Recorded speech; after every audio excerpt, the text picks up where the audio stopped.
Salam müəllimlər, hər vaxtınız xeyir olsun. Mən bugün sizlə 8-ci sinifin 2-ci mövzusu olan büdcəyə qənaət və şəxsi büdcə mövzusu haqqında danışacağam. Deməli müəllimlər, insanların tələbatlarını təmin etməkdən ötürü mütləq şəkildə qənaət edilmiş pul vəsaiti lazımdır. Bəs qənaət edilmiş vəsait nə deməkdir?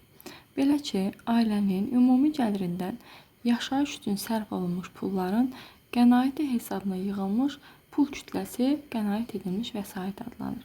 Yəni, ailənin bir ümumi gəliri var, ondan ayrılan, ondan qənaət edilən pul kütləsi adlanır qənaət edilmiş vəsait. Və onun da, yəni qənaət edilmiş pulun da əsas vəzifəsi ondan ibarətdir ki, qarşıya qoyulan bir məqsədin həyata keçirilməsidir, ailə büdcəsində pul ehtiyatının yaradılmasıdır. Bəs qənaət edilmiş pulu harda saxlamaq olar? Belə ki, təcrübələr göstərir ki, bu pulu evdə saxlamaq məqsəd uyğun deyil. Çünki bu pul həm ailəyə, həm də cəmiyyətə gəlir gətirməlidir. Belə ki, biz o pulu, qənaət edilmiş bir pulu əmanət bankları bir tərəfdən də belə deyim də bu məqsədə xidmət edir ki, əmanət bankına qoya bilərik. Əmanət bankına yatırılmış pul faizlər hesabına artır və pul sahibi əlavə gəlir əldə edir.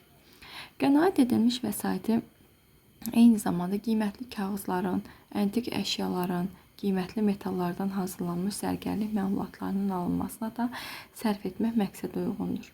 Və həmçinin qənaət edilmiş pulu daşınmaz əmlaka yatırılması daha çox gəlir gətirməyə imkan verir. Çünki onun dəyəri bazarda çox sürətlə artır. Və ailə büdcəsinə də mütləq düşünülmüş idarə olunması nəticəsində qənaət etmək olar.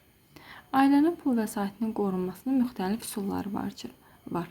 Belə ki, onlar uzun müddətli istifadəyə yararlı və keyfiyyətli əşyaların alınmasıdır, yığım sığortasıdır, bank əmanətləri, incəsənət əsərlərinin əldə edilməsi, qiymətli metalların alınması, kolleksiya toplama, hansı ki, bura daxildir metal, pul, poçt markaları, daşınmaz əmlakın alınması, xarici valyutanın alınması, nağd pulun saxlanması və s.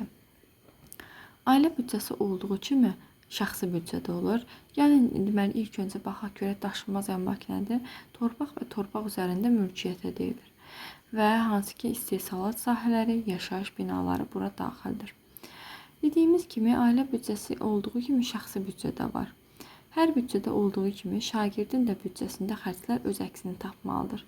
Məsələn, o evdən kənarda qidalanma üçün pul xərcləyir, təhsil, nəqliyyat, mədəni tədbirlərə gedir, idmana, müxtəlif maraqlara ayrılmış vəsait və nəzərə alınmamış digər xərclər bura daxildir.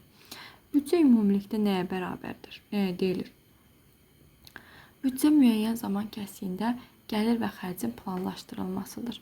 Zaman kəsiyi isə həftə, ay, rüb, yarım il və il ola bilər. Bəs şəxsi büdcə nədir?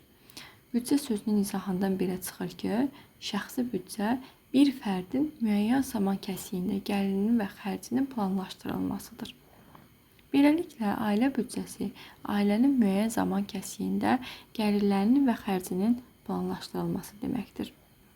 Hər ailənin də özünün gəlir və xərci vardır. Demək, şəxsi büdcə ilə ailə büdcəsinin fərqi nədir? Belə ki, bunların arasında elə də bir fərq yoxdur. Sadəcə şəxsi büdcə bir adam üçündür, ailə büdcəsi isə ailənin bütün üzvlərinin ehtiyaclarının ödənilməsinə sərf edilir. Və xərcləri azaltmağın müxtəlif üsulları var. Belə ki, yalnız nağd pulla alış-veriş etməliyik, alış-veriş zamanı qiyməti endirməliyik, qidalanmaya qənaət etməliyik, istirahətə və əyləncəyə ayrılmış xərcləri bir daha nəzər salmalıyıq, yeni kinofilmin kinoteatrda seyr etməyə tələsməməliyik, DVD disklərinin satışa çıxmasına şərait yaratmalı və gözləməliyik. Uyğun mobil operator seçməli, başqa mağazaların xidmətindən istifadə etməməli, lazımsız heç nə almamalıyıq. Mövzumuz asan mövzularımızdan biridir. Diqqətlə qulaq asın. Uğurlar hər kəsə.